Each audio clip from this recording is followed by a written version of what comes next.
나와 정치적 성향이 안 맞는 사람은 난 죽어도 마음이 안 열려, 이런 사람도 있을 수 있고. 저도 처음 출가해가지고 얼마 안 돼가지고 처음 군에 갔을 때는 목사님 신부님들하고 신경전 엄청나게 했어요. 장병들 법회 교회 성당에 매주 몇 명 온 지가 짙게 돼가지고 상황에 딱 가면 상황에 교회 몇 명, 불교 몇 명, 천주교 몇 명 딱 나올 뿐만 아니라, 이게 이제 우리 군종교구, 중앙에 이제 군종교구에 모든 군부대 법당에 이제 교회 법당 성당 이렇게 통계가 착착 찍히면, 그게 이제 어찌 보면 그 사람 실력 같고 능력 같고, 내가 저분한테 내가 지는 게 막 용납이 안 되고 그랬단 말이지. 유치하죠. 그러면서 이제 또 교묘하게 조사하고 그럴 때, 종교인 통계 조사하고 그럴 때 은근히 뭔가 자꾸 이렇게 개입을 하려고 하고 막 이럴 때는 하여간 신경 쓰는 일이 많았어요, 그때는. 근데 그때 보니까 저 이제 좀 연세가 드시면서 이제 좀 군생활도 오래 하고 그냥 마음이 열린 그 스님들이 몇 분 계시는데, 이분들은 이래도 저래도 그냥 큰 그 신경을 안 쓸 뿐 아니라 어느 부대를 갔는데 제가 되게 존경하는 선배 스님이었는데, 그 스님은 당신보다 이제 계급이 낮은 밑에 있는 목사님 신부님들을 자기 동생들처럼 챙겨주는 거예요. 너희들 하고 싶은 거 다 하라고 도와주고 이해해주고, 오히려 여기저기 부대 연락해가지고 그 교회에서 하는데 도와주라고, 성당에 있는 거 도와주고, 중요한 예민한 거 대립되는 거 있으면 양보하고, 자기가 좀 욕 먹더라도 그러면서 그냥 이렇게 그것만 또 무조건 좋다 나쁘다 이렇게 할 수는 없지만, 그런 모습이 되게 인상적이었거든요. 저는 그 어린 나이에 마음으로 봤을 때 저게 맞는데, 저렇게 사는 게 현실적이지 않다고 생각했는데, 저렇게 살 수도 있구나. 또 뭔가가 이렇게 깨지게 되는 계기가 되기도 했거든요. 그러니까 이렇게 뭔가 우리는 자기가 삶에서 심각한 게 있어요. 중요한 게 있어요. 그게 자기 업장이에요. 그게 자기 업장이에요. 여러분, 내일 죽는다 생각하고 했을 때, 내일 내가 죽는다 생각했을 때 죽으면 안 되잖아요, 그죠? 죽지 못한 이유가 있잖아요. 죽지 못한 이유가, 제일 중요한 이유 1번부터 쭉 써보면, 1번, 지금 죽기에는 자식들 내가 일단은 독립이라도 시키고 나서 죽겠습니다. 자식 때문에 안 됩니다. 1번 자식 쓴단 말이에요. 2번, 내가 죽도록 힘들게 돈 벌어가지고 내가 작년에 겨우 집을 샀는데, 이거 평생 벌어서 이거 하나 살라고 이제 좀 속이 편했는데 이제 이거 버리고 가야 된단 말입니까? 내가 여태까지 벌어놓은 돈, 이게 내가 발목을 잡아서 못 가겠다 할 수도 있고, 또 3번, 내가 이 몸 좀 놓으신 부모님을 놔두고 내가 먼저 갈 수 없다 이럴 수도 있고, 여러 가지 있을 수 있잖아요, 그죠? 그것도 자기 업장이에요. 그거 못 놓겠다는 거잖아요. 그게 내가 그만큼 애착하고 있는 대상이라는 거잖아요. 애착하는, 사로잡혀 있는 대상이라는 거잖아요. 그거 나에게 달린 일일까요? 그거 무너지지 않는 것일까요? 자식, 돈, 명예, 권력, 지위, 사랑하는 사람 모두는 전부 다 왔다가 가는 존재예요. 인연따라 왔다가 인연따라 갈 뿐이란 말이에요. 그들이 오래 살기를 바랄 수 있죠. 그리고 기도해주고 그들을 오래 살고 건강하고 행복할 수 있도록 조언도 해주고 좋은 음식도 드리고 할 수 있죠, 당연히. 그런데 그것에 집착할 수는 없죠. 부모님은 반드시 몇 살까지 사셔야 됩니다, 이거 집착할 수는 없죠. 나에게 달린 일이 아니니까. 명백하게 상대방이 내가 사랑하니까 넌 나만 바라봐야 돼 이렇게 말할 수 있겠죠. 그리고 그럴 수 있도록 더 열심히 사랑해주고 할 수 있겠죠. 근데 아무리 부부라 할지라도 못하는 게 있잖아요. 헤어져, 이렇게 마음이 확 떠버리면은 아무리 해도 안 되는 거예요. 사람 마음이라는 게 놀랍잖아요. 죽어도 저 사람은 나 없이 못 살 것 같아서 내가 가스라이팅 하는 걸 그대로 당해가지고 나 없이면 죽어도 못 살 것 같은 사람도 신기하게 사람의 마음이라는 건 문득 깨지거든요.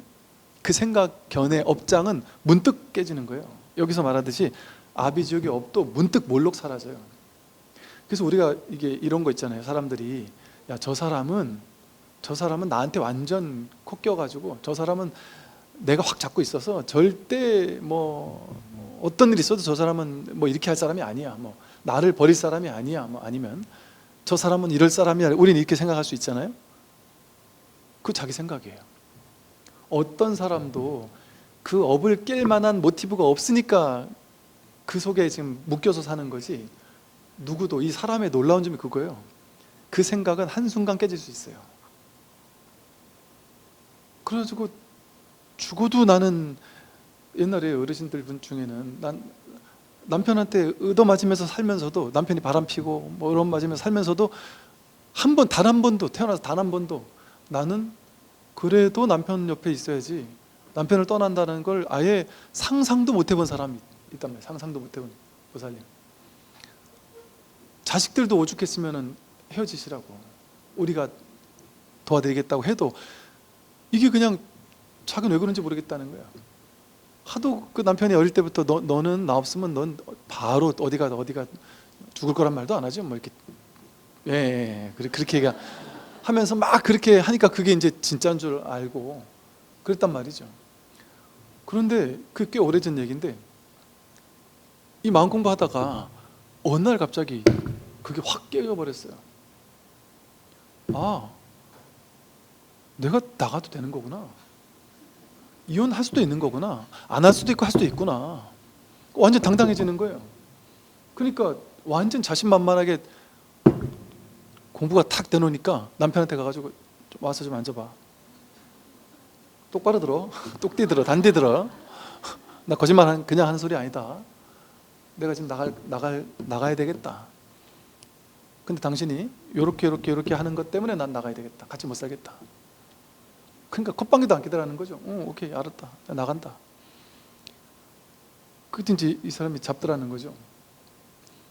요거 손찌검 하는 순간 난 바로 나간다. 더 이상 용납 안 한다. 바람 이제 더 이상 그 건너마을 그 아줌마하고 바람 만나지 마라. 이게 몇 가지 얘기를 너무 당당하게 하는 자기 자신이 너무 놀랍더라는 거예요. 내가 이렇게 말할 수 있는 사람이었다라는 사실이 너무 놀랍다는 거예요. 여러분, 그런 사람 주변에 있지 않습니까? 절대 말 한마디 못할 것 같은 사람이, 지렁이도 꿈틀하면 밟으면 꿈틀한다는 것처럼 밟아서 꿈틀하는 사람도 있지만, 뭔가 문득 한번 각성해가지고 그냥 이런 사람들도 있잖아요. 그죠? 그게 사람이 문득 자기가 깨져나간단 말이에요. 자기가 견고하게 난 이런 사람이라고 이렇게 딱 정해놓고 있던 그 틀, 이게 어느 순간 확 깨져나가요. 이거는 몰록이에요. 몰록. 문득 그래요. 업장이 소멸되는 것도 문득입니다. 자기가 깨지는 것도 문득이에요. 나는 죽어도 이거 아니면 안 되라고 생각하던 사람이 그거 깨는 거 문득입니다. 나는 이 회사에 목숨 걸었어 해가지고 20년 30년을 그 회사 다니면서 그 회사에서 죽을 것 같은 상황에서도 나는 죽으면 죽었지 이 회사를 그만두면 나는 못 살아라고 생각하는 사람 의외로 많거든요. 그냥 그 이외의 가능성은 상상도 못 해봤으니까. 그러니까 군인 장교나 이런 분들은요, 다 그렇다는 거 아니고, 군인들은 대학교 졸업하자마자 바로 군대 왔잖아요. 그러니까 사회생활이 군대밖에 없었던 거예요. 그리고 군생활 한 20년 하고 나면 나는 군인인 거예요. 정체성이 그냥 정체성이 나는 군인인 거예요. 그러니까 밖에 나가서 뭘 어떻게 한다라는 상상도 안 해본 거예요. 그러니까 이게 진급에 목을 안 맬 수가 없어요. 군인들은 특히나 한 번도 밖에 생활을 안 해봤으니까. 그래가지고 이걸 깨질 못하고, 여러분 저기 같은 공무원인데 선생님들은 나이 40, 50쯤 넘어가면 이게 기력이 빠지고 이렇게 애들 가르치는 것도 힘들고 하잖아요. 그러니까 약간 눈치도 보이고 뭐 이러니까 그러고도 하고 해서 그런지 선생님들은 본인들이 스스로 그냥 어지간하면 이제 그만두는 분들도 은근히 많거든요. 내가 힘들어서 이제 더 이상 못하겠다 해서 연금 받을 때까지만 하고 나는 그만두겠다 이러고 자발적으로 그만두는 분들 은근히 많아요. 군인 중에 그런 사람 없어요. 자발적으로 그만둔 사람이 없어요. 신기하더라고요. 아예 없어요. 딱 갇혀 있어요 거기에. 그러니까 약간 폐쇄된 단체잖아요. 그런데 다 그렇진 않아요. 제가 아는 어떤 그 쉽게 말해서 잘 나가는 중령분이었거든요. 진짜 잘 나가는 중령분이었어요. 그분 어느 날 이게 내가 그렇게 꿈꿔하던 인생인가? 깊은 고민을 하더니 문득 사표를 던지고, 그런 분도 봤거든요. 한순간에 그 틀을 깨고 나가는 사람도 있단 말이에요. 그래야만 된다는 건 아니에요. 그 틀 속에 있으면서도 그 틀 속에서 정신적으로는 벗어날 수 있어요. 그러니까 집착 없이 사는 거죠. 최선을 다해서 여기서 열심히 하겠지만 나가도 좋고 있어도 좋다. 이게 그 틀 속에 있으면서도 틀에서 벗어난 사람인 거죠. 근데 우리 업장이라는 것이 우리 발목을 잡아요. 그래서 나는 이래야 돼, 나는 이렇게 살아야 돼, 내 길은 이 길이야, 이런 식으로 자기의 삶을 규정해 놓는단 말이죠. 그게 다 자기 업장이라니까요. 난 이것밖에 못하는 사람이야. 그거 누가 그래요? 그렇게 정해진 게 어디 있습니까? 나는 원래가 좀 수준 있는 사람이고 좀 높은 직업에 있던 사람이라서 난 이런 시시한 일은 못해, 이렇게 생각하는 사람 있잖아요. 어떻게 그런 게 정해져 있어요, 사람이? 제가 아는 어떤 그 장군분이 그 현역으로 있을 땐 막 어마무시하게 막 호령을 하던 분이었는데, 그분은 진짜로 나가가지고 저 시골에 가가지고 시골 작은 아파트 관리 소장하는 게 소원이었어요. 그분은 원래가. 그래서 그 아파트 사는 사람들을 위해서 봉사하고 사는 게 소원이라고. 난 평생 이제 군에서 이렇게 월급도 받고 뭐 이래 하면서 충분히 나라의 복을 많이 받았기 때문에 난 이거 회양하며 살겠다. 그래가지고 그 아파트를 정말 굳이 하지도 않아도 되는 것까지도 정말 막 열심히 하면서 봉사하면서 그렇게 사는 사람도 있더라고요. 제가 우리 저 상주절에 있을 때 그 인근 도시, 인근 작은 마을인 것 같아요. 어딘가인지는 잘 모르겠지만, 근데 거기 왔던 어떤 보사님이 그러세요. 우리 옆 동네에 1명, 2명, 3명 이렇게 예비역 군인들이 이렇게 와서 정착을 하더니 거기 아예 예비역 군인들 정착촌이 생겼대요. 근데 뭐 하여간 되게 인상적이었다는 얘기를 하더라고요. 사람들도 되게 뭐랄까 이렇게 젠틀하고 뭐 그 인근 마을에 뭐 물난리 나거나 이랬을 때 막 다 같이 가가지고 막 도와주고, 사람들이 뭔가 모르게 이렇게 참 이렇게 뭐 이런저런 얘기를 하더라고요. 그래서 그런 것도 있구나 하는 생각이 들었는데, 이렇게 자기가 우리라는 존재는, 나라는 존재는 정해진 내가 없습니다. 정해진 나라는 존재가 없습니다. 나는 이런 사람이야, 그 자기 업장이에요. 나는 저런 사람이야, 난 이렇게 해야 돼, 난 저렇게 해야 돼, 난 이 정도 대접은 받아야 돼. 이거 다 자기 생각이에요. 자기 업장이에요. 업에 오랜 생활 대접받던 업이 있는 사람은 대접받아야 되는 거예요. 그 사람은 어디 가도. 그게 자기 업이잖아요. 그 자기가 깨뜨려야죠. 자기를 묶고 있는 족쇄란 말이죠. 내가 없어요. 원래 나라는 것은 무한히 자유로운, 완전히 열려있는 무한 가능성이에요. 왜 그럴까요? 이 소리를 듣는데 여기 계신 분들이 서로 다른가요? 이 소리를 뭐 귀가 조금 안 좋아서 좀 작게 들리는 사람도 있을 것이고, 귀가 좋아서 뭐 크게 들리는 사람도 있을 것이고, 이럴 수는 있겠지만, 이 듣는다라는 이 경험은 평등하게 똑같단 말이에요. 이걸 듣고 있다라는 이 경험은 완전 다르지 않단 말이에요. 왜 그럴까요? 내가 듣고, 여기 앉아 계시는 내가 듣고, 저기 앉아 계신 저 보살님이 듣고, 이 사람 저 사람이 듣지, 그게 아니에요. 이거는 내가 듣는 경험이 아니고 여러분이 듣는 경험이 아니고요, 이거 하나가 들어요. 이거 하나가. 여기는 2개, 3개가 없습니다. 마음이 듣는 거예요. 이 마음은 한 마음이에요. 여러분 마음 각각 따로따로의 마음이 있는 게 아니라 하나의 마음. 편만에 있는 법신 편만어 법계, 이 법계에 두루 편만에 있는 모양도 없고 빛깔도 없고 크기도 없고 생김새도 없고 있다거나 없다고도 할 수 없는, 그러나 이렇게 살아있는 이 마음이 듣는 거예요. 이게 우리의 마음이에요. 이 모양이 있습니까? 한계가 있습니까? 생사가 있습니까? 희노애락이 있습니까? 아무것도 없어요. 여기는 걸림이 없단 말이에요. 텅 비어서 툭 튀어서 그냥 하나의 열린 가능성이란 말이에요. 이게 살아있는 모든 것을 이렇게 생생하게 비추고 있는 이 살아있음이란 말이에요. 이게 진짜 자기예요. 여기에 무슨 모양이 있어요? 무슨 제한이 있습니까? 이런 성격이 있어요, 저런 개성이 있어요? 성격, 개성 그런 게 없어요. 옳은 게 있습니까? 그런 게 있습니까? 그거 다 자기 생각이잖아요. 난 이런 사람이야, 난 이래야 돼, 난 저래야 돼. 그거 다 자기 업장이죠. 나는 좋은 사람이야, 그것도 자기 업장이에요. 왜 자기가 좋은 사람이 돼야 돼요? 있는 그대로일 뿐이지. 이 나쁜 놈들도 병이지만 좋은 사람도 병이에요. 착한 사람 컴플렉스 같은 것 때문에 자기가 자기를 구속하는 사람도 있거든요. 무엇이든 규정되면, 나는 누구다라고 규정하면 그게 자기를 묶고 있는 병입니다.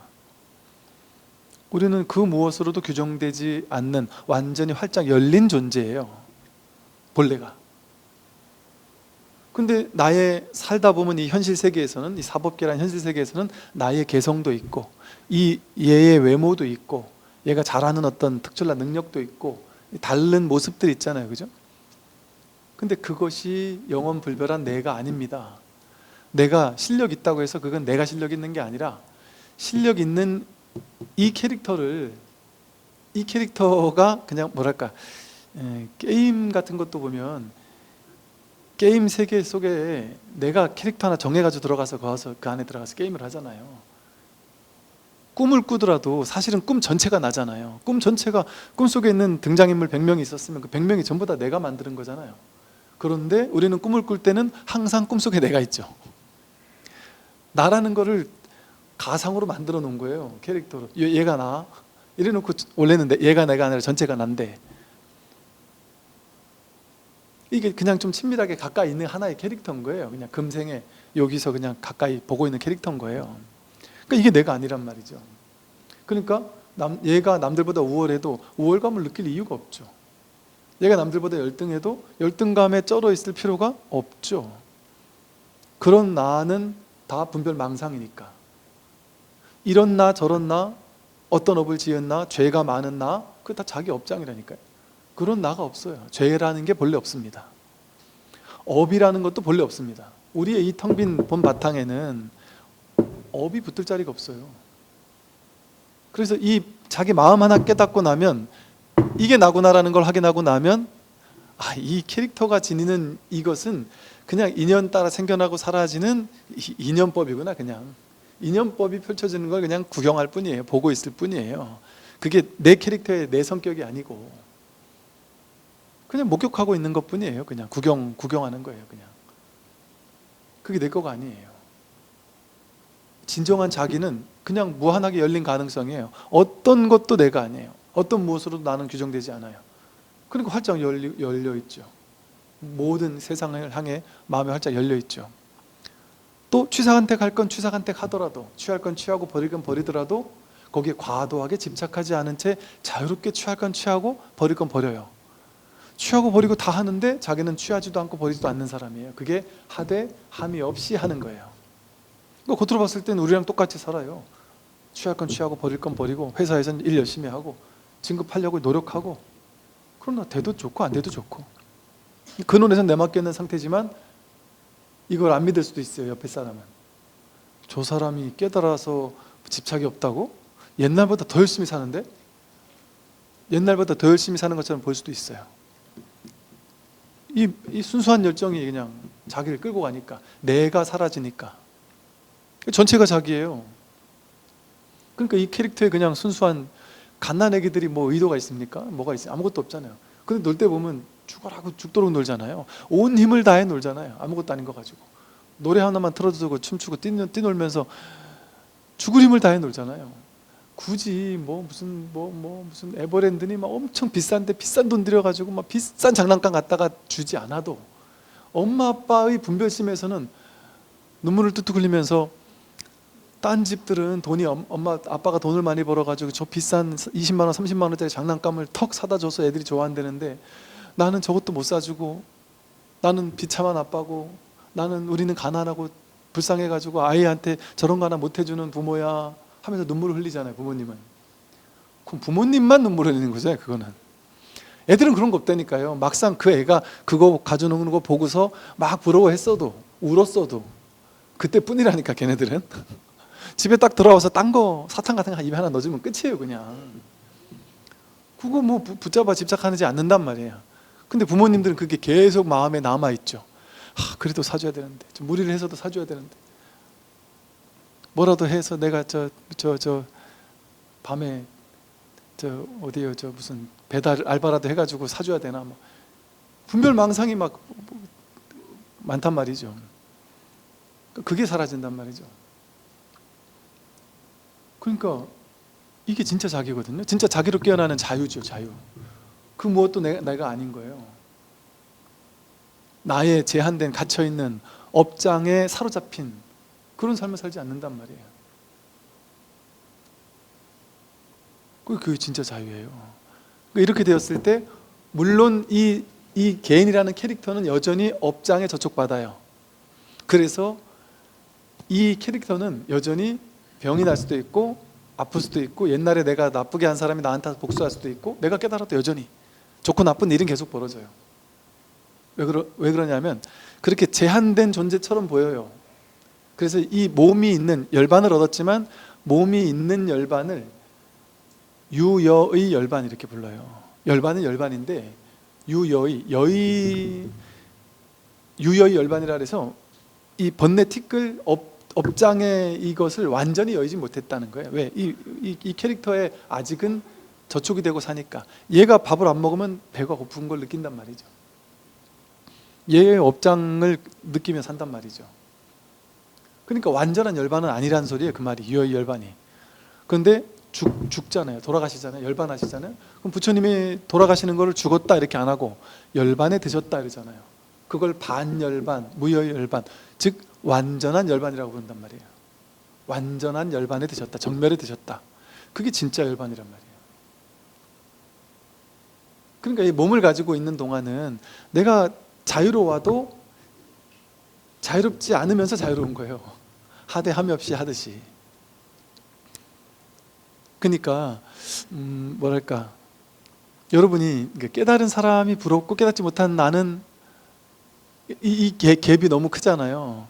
근데 사실은 그것도 자기 분별이에요.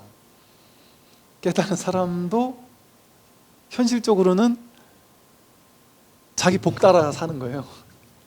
깨달은 사람이라고 몸에 뭐 병이 없지도 않고 남들한테 욕먹지 않는 것도 아니고 힘든 일이 안 벌어지는 것도 아니고 현실은 똑같아요. 구질구질한 인생 똑같을 수도 있단 말이에요. 똑같이 화도 나고 이럴 수 있단 말이에요. 그런데 깨닫지 못한 사람이 승승장구하며 살 수도 있어요. 겉으로는. 이것은 왜 그럴까? 이거는 자기 인연 복에 따른 거예요. 업에 따른 거예요. 업과 복은 깨달음과는 다른 차원이에요. 깨달았어도 복이 부족한 사람은 복이 없는 삶을 사는 거예요. 그냥 자유롭게 복 없는 인생을 살아요. 없이 살고 가난하게 살고. 내가 처음에는 약간 이제 이러시는 분도 계셔요. 내가 이 법이 이렇게 투철한 사람인데 말이지 나한테 법문을 들으려는 사람이 없어가지고 미치겠다 이러면서 그런 분도 계셔요. 실제로 법은 누가 봐도 투철한데 성격이 좀 더러워가지고 신도님들이 안 찾아가는 스님들도 있을 수 있어요. 그런 분도 계셔요. 그래서 스님 법은 인정하겠는데 성격 좀 바꾸시든지 그런 말 하려면 이렇게 우스개로 이렇게 얘기할 수 있을 만한 사람도 있을 수 있어요. 자기 그 업을 완전히 이게 떼기가 이게 이 몸이 있는 동안은 쉽지가 않은 거죠. 그런데 깨달으나 깨닫지 못하나 어차피 현실은 그렇잖아요. 그런데 못 깨달은 사람도 사실은 명백하게 매 순간 법을 쓰고 살고 있단 말이에요. 이 법을 가지고 살고 있어요. 법 아니면 살 수가 없어요. 살아서 제 말을 들을 수가 없어요. 이 소리를 들을 수가 없어요. 아까 먹은 밥을 소화시킬 수가 없어요. 여러 번 한 거 아니잖아요. 저절로 소화되고 저절로 나이 들고 저절로 아프기도 하고 또 아픈 게 저절로 치유가 되기도 하고 자연치유가 일어나기도 하고 머리카락도 저절로 자라고 저절로 배고프고 저절로 밥 찾고 저절로 눈 뜨고 저절로 자고 저절로 잠이 안 오기도 하고 다 이게 그래서 우리 살림살이라 그런단 말이에요. 우리의 이 생명의 우리의 이 본성, 진짜 생명, 이거는 내가 하는 게 아니에요. 그냥 저절로 내가 할 게 아무것도 없어요. 저절로 사라지고 있단 말이에요. 이걸 사라지게 하는 이게 진짜 생명이에요. 이게 진짜 자기예요. 그래서 이 마음을, 이 본성, 불성이라는 것을 우리의 살림살이라 그래요. 본래 살림살이. 본래부터 가지고 나온 거예요. 갓난아기가 살림살이가 부족하던가요? 갓난아기가 배부르면 배부른 줄 알아요. 응애할 줄 알고. 배부르면 똥 싸는 거 누가 가르쳐줬나요? 갓난아기 안 가르쳐줬어요. 응애하는 거 가르쳐줬나요? 안 가르쳐줬단 말이에요. 근데 응애할 줄 알아요. 옛날 애기들은 그렇대요. 뭔가 칼슘 같은 게 부족하면 벽에 옛날 흙이잖아요. 흙집 같은 데서 흙을 이렇게 긁어가지고 그거를 막 먹는다 그러고, 짐승들 중에는 자기가 병에 걸리잖아요. 짐승들이 병에 걸리면 평소에 안 먹던 특정한 풀을 찾아가지고 그 풀만 먹는데요. 그래서 현대 이제 이 사람들이 연구를 할 때 그 짐승들이 아플 때 먹는 풀들을 연구하면 거기 효과가 있는 풀들이래요. 그거를 배웠냔 말이에요. 새가 자기 집 둥지 만드는 거 배웠냔 말이에요. 뭐 교과서 무슨 수업 시간에 가르쳐 줬냔 말이지, 너희들끼리. 이 마음 하나가, 법 하나가 온 우주 전체를 통으로 굴리고 있단 말이에요. 내 인생만 법이 하는 게 아니고 이 삼라만상 온 우주 전체를, 저 태양이 돌아가게 만드는 저 힘, 그게 나를 이렇게 손가락 까딱거리게 만들어요. 손을 벽다 접었다 하게 만들어요. 바람 부는 저것이 이 우주를 생성하고 소멸하게 하는 그게 이걸 하게 만든단 말이에요. 그러니까 이게 조물주죠. 이 마음이 일치의심조죠. 마음에서 모든 게 나온 거죠. 마음이 조물주예요. 근데 그 마음이 저 위에 있는 조물주가 아니란 말이에요. 각자 자기 마음이란 말이에요. 그 각자 자기 마음과 이 온 우주법계의 한 마음, 일심, 이게 둘이 아니란 말이에요. 이거 가지고 살고 있단 말이에요. 저 바깥에 저 수없이 지나가는 저 자동차도 이게 굴리고 있단 말이에요. 아닌데 자동차는 엔진이 굴리는데요? 아니라니까요. 이 마음 하나가 하는 거예요. 물을 흐르게 하고, 비가 내리게 하고, 태양이 뜨게 하고, 구름이 오게 하고, 구름이 거치게 하고. 그래서 이게 대기대용이라고 불러요. 큰 하나의 이 법이라는, 마음이라는 기관이 대용, 큰 씀, 크게 이 온 우주법계 전체를 크게 굴린다, 크게 쓰고 있다. 이 대기대용 온 우주법계 전체를 움직이는 이 마음 하나가 자기란 말이에요. 그거 내가 하나님이죠. 부활이 뭐예요? 내가 분별하는 나에서 이 법으로서의 나로 깨어나는 게 부활이죠. 새롭게 다시 태어나는 거. 다시 태어나는 게 아니에요. 이 생명, 이게 진짜 자기라는, 이 본래 살림살이를 깨닫는 거, 이거 부활이라고 하는 거죠. 그러니까 이 거짓된 자기가 죽어야 된단 말이에요. 에고로서의 자기, 분별 망상의 자기가 죽어야 진정한 자기가 깨어나는 거죠. 이렇게 업이라는 거, 자기 업이라는 것은 있는 것도 아니고 없는 것도 아니에요. 나라는 거를 분별망상으로 만들어 놓으면 나의 업이라는 것도 같이 생겨나는 거예요. 나라는 아상, 에고를 만들어 놓으면 거기 내 업이라는 것도 만들어 놔서 그 업에 나는 이제 종속되는, 구속되는, 잘 붙지 못한 그런 존재로 전락해 버린단 말이죠. 근데 내가 사라지면 어때요? 업도 사라져요. 근데 그게 완전 사라지는 건 아니에요. 있으되 있는 바가 없는 거예요. 그러니까 업이 있어도 상관없어요. 어떤 업이, 자유롭게 업이 펼쳐나는 것에 대해서 완전히 허용한단 말이죠. 그러면 안 좋은 업이 막 올라오잖아요. 그러니까 이런 표현도 있죠. 자기 마음을 깨달은 사람은 오히려 안 좋은 일이 집중적으로 더 많이 일어날 수도 있다, 이런 표현을 써요. 우리 일례과 이런 말 있잖아요. 뭐 불한과, 뭐 아라한과 이런 말 있잖아요. 일례과가 한 번 갔다 온다, 뭐 7번 갔다 오는 지위, 한 번 갔다 오는 지위 이러잖아요. 그러니까 이제는 깨달음의 안목이 더 깊어져서 이제는 업장이 많이 가벼워졌단 말이죠. 그래서 한 번만 더 갔다 오면 업장이 다 끝난다는 거죠. 그 정도로 업장이 가벼워진다, 이런 식의 이제 방편의 표현을 쓰는 거예요. 그래서 오히려 깨달음의 안목이 깊은 사람은 남아있는 업장이 그냥 확 다 드러날 수도 있단 말이죠. 그러니까 앙굴리마라가 그 많은 사람을 죽였잖아요. 살인마였잖아요.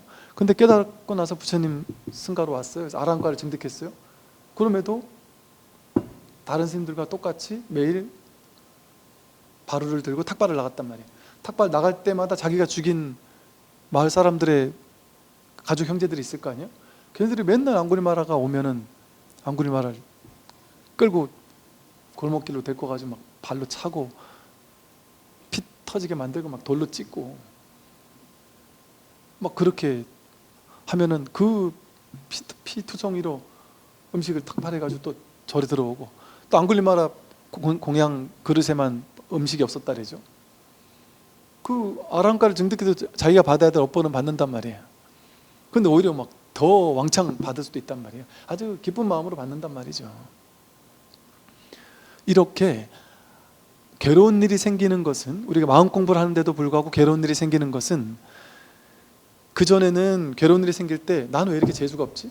나는 왜 이렇게 운이 없지? 내가 복을 안 졌나? 내가 복이 부족해서 그런가? 난 업장이 많아서 그런가? 이렇게 생각하잖아요. 근데 이 마음 공부를 하고 나면 내가 복이 부족해 그런가? 내가 업장에 지중해 그런가? 그게 아니란 말이야. 그런 내가 없어요. 근데 이 괴로운 일이 벌어지는 것은 뭐겠어요? 전부 다 업이 해결되느라고, 해소되느라고, 업의 균형을 맞추느라고. 그 자정작용이란 말이야. 그냥 자연스러운 인연의 자정작용이에요. 그냥 일어나야 될 일이 그냥 자연스럽게 일어나가지고 해결되고 해소되는 거죠. 업이 풀려지는 과정인 거죠. 그러니까 업이 풀릴 때 그 업을 풀어내야지. 붙잡아서 집착하면 되겠습니까? 그 완전히 풀어지게 허용한단 말이죠. 그러니까 이게 마음 공부를 한다는 것은 괴로움이 없도록 막는 게 아니에요. 괴로움이 일어나는데 일어난 바가 없음을 깨닫는 거예요. 어떤 괴로움도 더 이상 나에게 문제가 되지 않는 것이지, 괴로움이 이제부터는 일어나지 않는 상태로의 전환인 건 아닌 거예요. 그러니까 깨달아도 업장은 받는다 그러잖아요. 그래서 그게 업으로부터 자유로운 거예요. 근데 겉으로 봤을 때는 업장을 받고 있어요. 근데도 업에서 자유로운 거예요. 업장을 다 받지만 그 모든 업장, 그 어떤 업장이라도 다 허용할 수 있단 말이죠. 다 허용하는 상태가 된단 말이죠. 저절로. 그게 찰나 사이에 아비지옥의 업이 사라지는 소식이에요. 찰나 사이에 소멸하는 거예요. 지금 얘가 가지고 있는 이 업 있잖아요.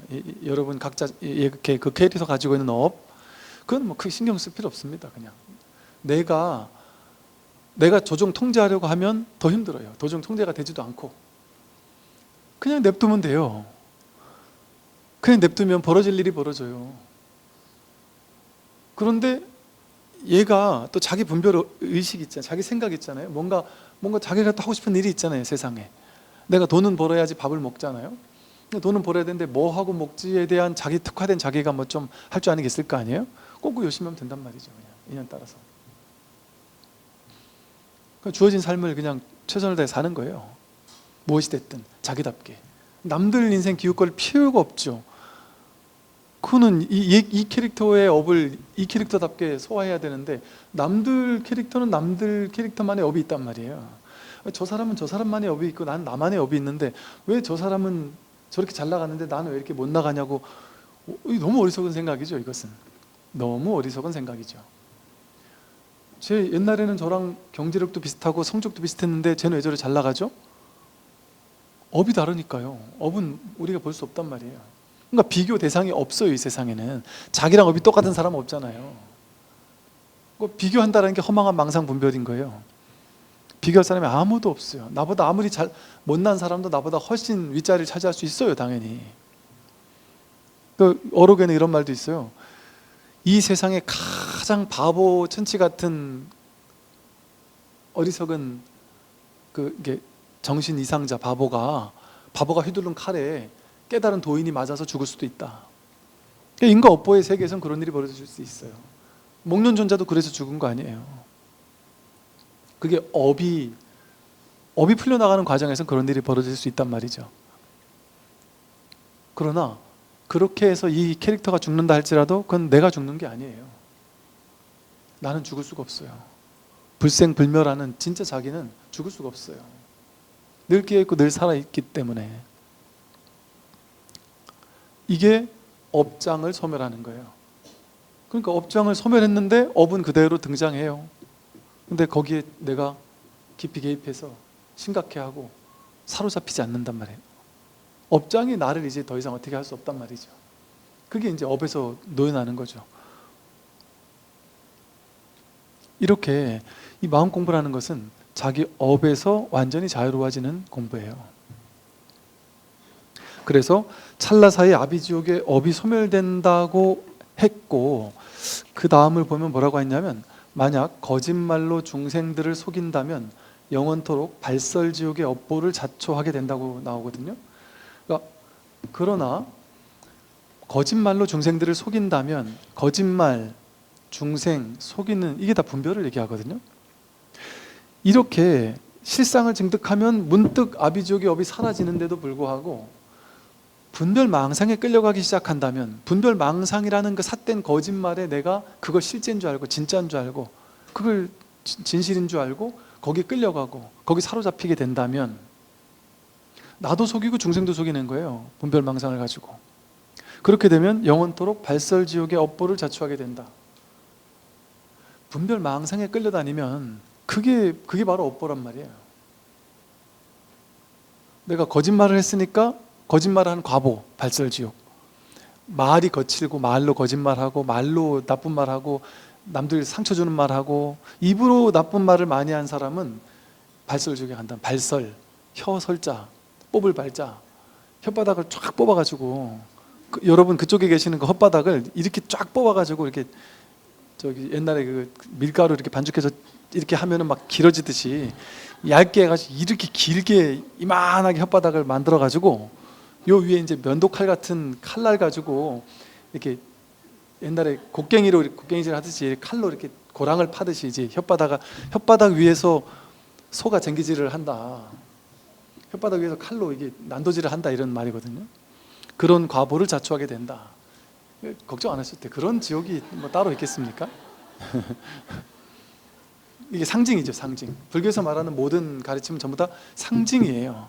근데 이 상징 따라가면 모양이잖아요. 그 모양 따라가면 두려워요. 모양 따라가면 두렵잖아요. 야, 다음 생에 내가 엊그제 어떤 아줌마 만나가지고 막 혼을 내고 욕도 하고 막 했는데 난 죽으면 이제 발설지옥 가겠네. 얼마나 두려워요. 그게 이미지란 말이에요. 우리 모양으로 만든 거잖아요. 누군가의 상상력에서 나온 거잖아요. 근데 옛날엔 이런 방편이 필요했단 말이에요. 워낙 나쁜 놈들이 많았으니까. 법도 없었잖아요, 옛날에는.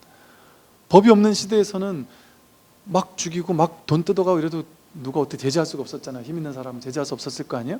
그럼 그 사람 제재할 수 있는 유일한 방법 뭐였겠어요? 겁주는 거예요. 그 사람들이 겁 먹겠어요? 힘으로 겁주면 겁 먹겠어요? 겁을 안 먹어요. 그러니까 그분들을 위해서 할 수 있는 가장 좋은 방편이 신, 종교적 권위를 이용해서 겁주는 거예요.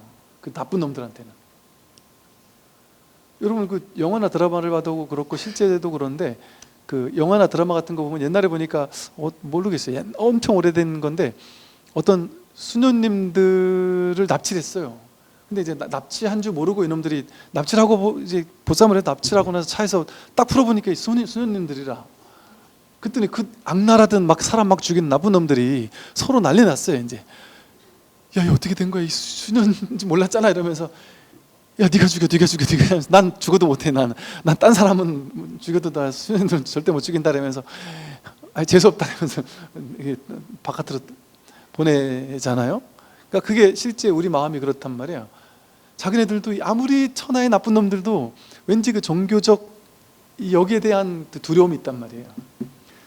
너가 지금 이런 잘못을 하면 나중에 죽고 나서 지옥 간다. 발설지옥, 우리 태화에 왜 그런 게 그려져 있겠어요? 거기 보면 혓바닥 뽑아가지고 막 이런 게 있단 말이에요. 그걸 보여주면서 시청각 자료로 보여주면서 봤지. 이런 지옥 가가지고 너가 몇 천 년을 이런 지옥 가가지고 너가 막 가마솥에 끓는 물에 네 몸이 튀겨지는데 얼마나 아프겠니? 그 지옥을 갈 거야? 이번 생에 조금 착하게 살 거야. 그럼 그 천하의 나쁜 놈들은 이게 훨씬 교육 효과가 뛰어나단 말이죠. 그러니까 종교가 어쩔 수 없이 그 당시의 시대의 근기에 맞게 방편을 쓴 거예요. 그런 나쁜 놈들을 교화하기 위해서. 그래서 이게 이제 종교의 대사회적 기능이거든요. 그러니까 사회에서는 그 기능을 다 못하니까 지금같이 이런 완벽한 뭐랄까 제대로 갖춰진 법치국가가 되지 못한 경우가 많으니까 종교적 권위를 가지고 그런 사람들이 좀 일말의 양심을 좀 가지게 만드는 그런 데 기여했죠. 근데 그러다 보니까 이제 지금 시대는 그게 필요 없단 말이에요. 그러니까 지금은 이제 이런 게 이것도 다 방편이었다 이렇게 얘기해도 되는 시대란 말이죠. 그러니까 이런 거에 걸릴 필요가 없죠. 이제 막 지옥 간다 하는 얘기, 지옥 가서 누가 심판한다. 심판은 명백하게 자기가 합니다.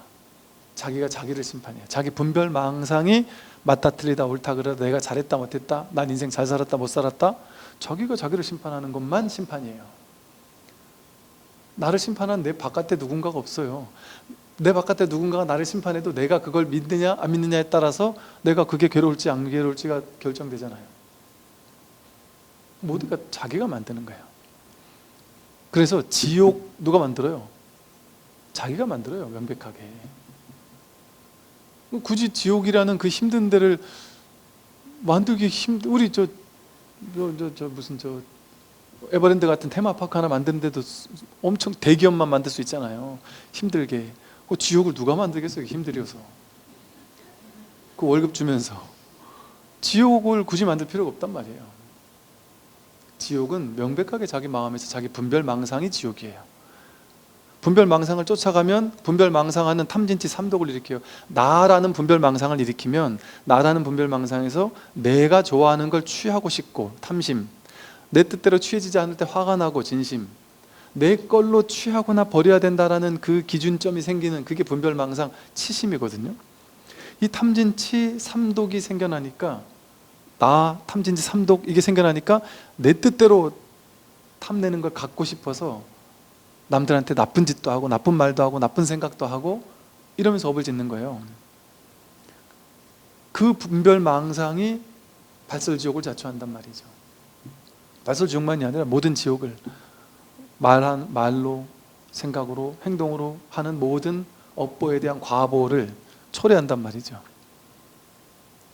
그러니까 지옥은 자기가 만드는 거예요. 자기 분별망상에서 발설지옥이 자초되는 거죠.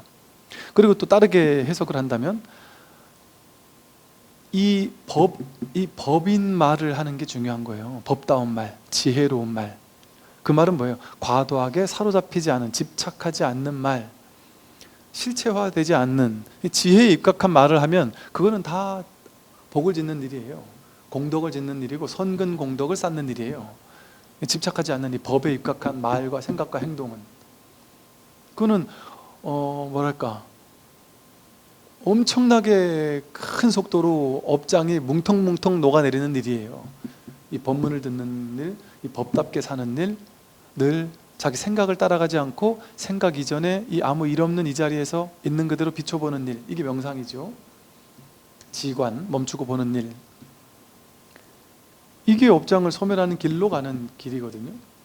근데 반대로 자기 그 생각 따라가고 판단, 해석, 탐진치 삼독 따라가서 이 생각 저 생각하고 그렇게 이 비본질적인 분별 따라가면서 맞니 틀리니 네가 잘했니 잘못했니 그런 말하는 게 그게 바로 거짓말로 중생들을 속이는 거예요. 그럼 뭐가 거짓말로 중생을 속이는 거냐? 내가 안다고 여기는 똑똑하다고 생각하는 그 똑똑함, 안다는 마음, 그게 중생을 속이는 일이에요. 왜? 명확히 알고 모르고가 없어요. 세상에는 옳고 그르게 정해지는 게 없습니다. 근데 자기는 옳고 그른 게 정해져 있다고 생각하고 자기만의 기준을 가지고 옳다 그르다 맞다 틀리다 해놓고 그거를 강요하잖아요. 사람들에게. 그래서 그거에 따라서 사람들을 응징하고 그게 지옥이죠. 내가 지옥을 창조해내는 거예요. 그래서 나만이 아니라 다른 사람도 지옥에 빠지게 하는 거죠. 그러면 나도 지옥에 가지 않고 남들도 지옥에 가지 않도록 하는 건 뭐겠어요? 법답게 사는 일이에요. 거짓말로 중생들을 속이지 않는 일이에요. 근데 나는 중생들 속이지 않는데요? 자기 생각이 옳다고 생각하면 무조건 다 중생을 속이는 거예요. 자식들한테 공부하게 시키려고 너 공부 못하면 나중에 커가지고 너 진짜 거지돼. 너 진짜 이거 거짓말로 중생들을 속이는 일이에요. 알 수 없잖아요. 그 아이가 공부 안 하는 게 자기 업일 수도 있고 공부 안 해서 자기는 딴 일을 갈 수 있잖아요. 근데 그렇게 협박하면 안 된단 말이죠. 물론 이제 자비로운 마음으로 재미로 우스개로 그냥 뭐 이렇게 방편으로 이런 얘기를 할 수 있지만 그 윽박지르듯이 애를 진짜 어떻게든 공부시키려고 막 그냥 이렇게 저렇게 막 그냥 막 하는 거. 애가 막 뭐 좀 공부 같은 거 하고 성적 잘 나오면은 막 과하게 칭찬하잖아요. 와, 너 진짜 너무너무 잘했어. 뭐 한상적으로 잘했어. 하고 막 너무 과도하게 칭찬하는 이유가 뭐예요? 다음에 또 이렇게 해라 하는 협박이거든요, 사실. 이렇게 하니까 내가 이렇게 잘해주잖아, 그지? 이렇게 해라, 다음에도 이렇게 해라 하고 잘해주는 거잖아요. 잘해주는 협박이에요. 그게 거짓말로 중생을 속이는 일일 수도 있다. 거기에 내가 과도하게 집착하고 있다면. 근데 막 집착하지 않고 있다면 아이들한테 뭐 재밌게 그냥 뭐 크게 무게감 없이 그건 뭐 어떤 말도 할 수 있죠. 재미로 그냥. 그럼 그 아이도 재미로 받아들이죠. 뭐. 그런데 놀랍게도 그게 정말 지혜예요. 근데 우리는 그 지혜를 한 번, 두 번 이제 시도해요. 이제 이런 얘기 듣고 집에 가서 애한테 야, 내가 이제 지혜롭게 해야 되겠다. 너 사고 싶은 대로 살아라. 내가 뭐 크게 터치 안 할게. 너 네 인생인데 행복하게 살아야지. 이렇게 하고서 이제 하루 이틀 지켜보면서 엄마가 왜 안 바뀌지? 그러니까 얘가 이제 막 신나게 게임을 하는 거예요. 이틀 왜 안 바뀌지? 왜 안 바뀌지? 3일, 4일, 5일, 6일, 7일째인데도 안 바뀌. 한 7일 만에 화가 막 폭발해가지고 막 더 괴롭히죠. 계산을 깔고 나서 그렇게 한 거잖아요. 근데 이렇게 하면은 얘가 바뀌겠지. 그는 명백하게 지혜롭지 못한 행동이었던 거죠. 근데 진심으로 무집착을 실천하게 되면 그 주변 사람들이 바뀌어요. 진심으로 무집착을 실천하고 진심으로 내가 지혜로워지면 과도하게 집착하고 고집하지 않고 탐진치 삼독을 일으키지 않게 되면 이게 위의 교화거든요. 이거 신기해요. 진짜 귀신 같아요. 죽어라고 그 아이를 가르치고 교육하고 해봐야 안 먹혀요. 교육이라는 게 그다지 안 먹혀요. 그런데 내가 그렇게 살기 시작하면 희한하게 내가 그렇게 가르친 것도 아닌데 이상하게 훈습이 돼버려요. 아이들이 이상하게 그렇게 저절로 달라져요. 저절로. 그래서 가장 위대한 교육은 훈습이거든요. 내가 먼저 바뀌는 거거든요. 그냥 내가 존재 자체가 그렇게 바뀌는 거예요. 그러면 저절로 자식들의 업도 달라져요. 뭔지 모르게 미묘하게 풍기는 말투에서 풍기는 이미지가 달라진다니까요. 그걸 자기는 몰라요. 남들은 알아요. 뭔가 집착이 있을 때 대화 나눌 때 그 미묘한 톤이 달라다니까요. 자식한테 통화하더라도 이렇게 저렇게 하고 뭐 이렇게 저렇게 해라 이렇게 해도 그게 자식에 대한 뭔가 모를 집착, 내가 내 의도하는 바대로 어떻게 바꾸려고 하는 어떤 의도 이런 게 개입됐을 때의 말투와 그냥 지혜롭고 있는 그대로를 바라봐주고 있는 그대로 사랑해 줄 때의 말투가 완전히 달라요. 그게 몰라요 사람들은. 근데 그 미세한 그 감의 차이가 있단 말이죠. 미세한 감의 차이. 그걸 우리는 누구나 다 감지한다니까요. 그래서 그걸 보고 부처님이 불교에서 말하는 수행은 이거예요. 내가 지혜로 바뀌면 나도 모르게 저절로 팔정도가 실천된다. 정어가 나와요. 바른 말이 나와요. 바른 말은 집착이 개입되면 바르게 말하지 않아요. 집착하는 대로 어떻게든 얘를 좀 막 바꾸려고 하는 이런 의도 섞인 말이 나오거든요. 그건 정어가 아닌 거예요. 근데 저절로 정어가 나와요. 그냥 있는 그대로 바라봐주는 말, 있는 그대로 사랑해주는 말, 있는 그대로 바라봐주는 진정한 사랑, 진정한 지혜, 내 생각만이 옳으니까 넌 이렇게 바뀌어야 되라고 조종 통제하려고 하는 그런 의도가 없는 언어 생활이 나와요. 그걸 애어라고도 부르거든요. 사랑 가득한 말, 그 누구도 조종 통제하러 내 뜻대로 바꾸려고 하는 의도가 섞인 말, 행동, 생각을 안 하게 된단 말이에요. 그걸 정어, 정업, 정사유 그걸 말한단 말이에요. 그게 불교의 수행이에요. 그러니까 이 불교의 수행 8정도는 내가 실천하는 게 아니죠. 안목이 갖춰지면 저절로 실천되는 거예요. 저절로 실천되는 거. 이 법에 대한 안목이 있을 때. 그러니까 이것도 8정도도 불교도 8정도라고 해서 수행하라는 거 있잖아요. 그러지만 그건 유의 조작하라는 게 아니에요. 법문 들으면 부처님 법문을 가까이 하다 보면 저절로 8정도가 실천되는 거예요. 사념처도 내가 실천하는 게 아니에요. 저절로 실천되는 거예요. 이렇게 저절로 알아차려지잖아요. 사념처가 저절로 실천되지 이거 억지로 내가 합니까? 오늘 여기까지 말씀드리겠습니다. 선물하십시오.